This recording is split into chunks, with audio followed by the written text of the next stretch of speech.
यह कहानी सीता माता कहती थीं और श्री राम इसे सुना करते थे। जय श्री राम भक्तों। एक दिन श्री राम भगवान को किसी काम के लिए बाहर जाना पड़ा गया तो सीता माता कहने लगी कि भगवान, मेरा तो 12 वर्ष का नित नेम है। अब आप बाहर जाएंगे तो मैं अपनी कहानी किसे सुनाऊंगी। श्री राम ने कहा कि तुम कुएं की पाल पर जाकर बैठ जाना और वहाँ जो औरतें पानी भरने आएंगी उन्हें अपनी कहानी सुना देना। सीता माता कुएं की पाल पर जाकर बैठ जाती हैं। एक स्त्री आई, उसने रेशम की जरी की साड़ी पहन रखी थी और सोने का घड़ा ले रखा था। सीता माता उसे देख कहती हैं कि बहन, मेरा 12 वर्ष का नितनेम सुन लो। पर वह स्त्री बोली कि मैं तुम्हारा नितनेम सुनूंगी तो मुझे घर जाने में देर हो जाएगी और मेरी सास मुझसे लड़ेगी।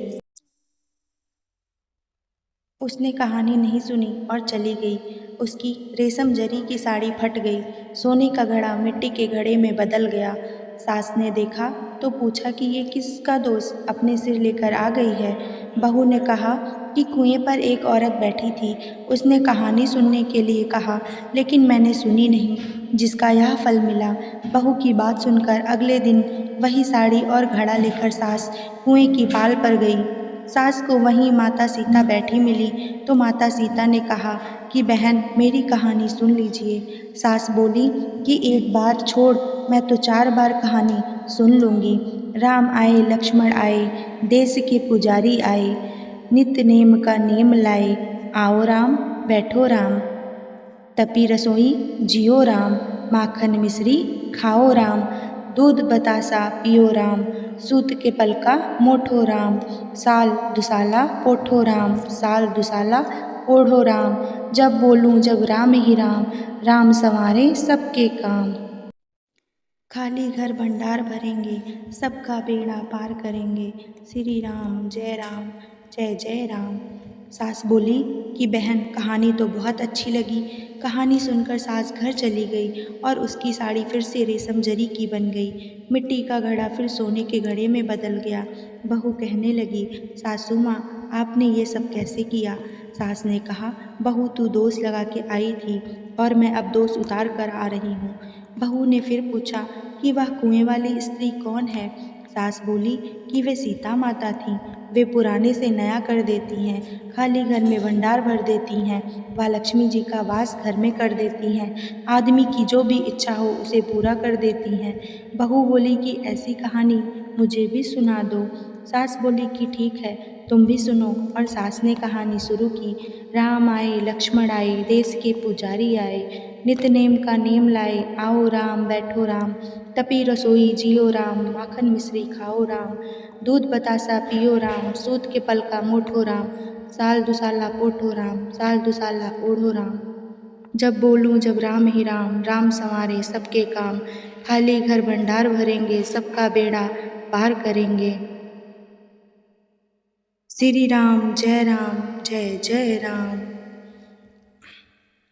कहानी सुनकर बहू बोली कि कहानी तो बहुत अच्छी है। सास ने कहा कि ठीक है, इस कहानी को रोज कहा करेंगे। अब सास बहू रोज सवेरे उठती, नहाती धोती और पूजा करने के बाद नित नेम की सीता की कहानी कहती। एक दिन उनके यहाँ एक पड़ोस की औरत आई और बोली कि बहन, जरा सी आँच देना। तो वह बोली कि आँच तो अभी हमने जलाई ही नहीं।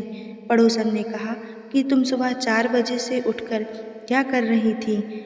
फिर उन्होंने कहा कि सुबह उठकर हम पूजा करते हैं, फिर सीता माता की नितनेम की कहानी कहते हैं। पड़ोसन ने उनकी बात सुनकर फिर कहा कि सीता माता की कहानी कहने से तुम्हें क्या मिला। वे बोली कि इनकी कहानी कहने से घर में भंडार भर जाते हैं, सारे काम सिद्ध होते हैं, मन की इच्छा भी पूरी होती है। पड़ोसन कहती है कि बहन, ऐसी कहानी तो मुझे भी सुना दो। फिर वह बोली कि ठीक है, तुम भी यह कहानी सुन लो। राम आए लक्ष्मण आए, देश के पुजारी आए। नितनेम का नेम लाए, आओ राम बैठो राम।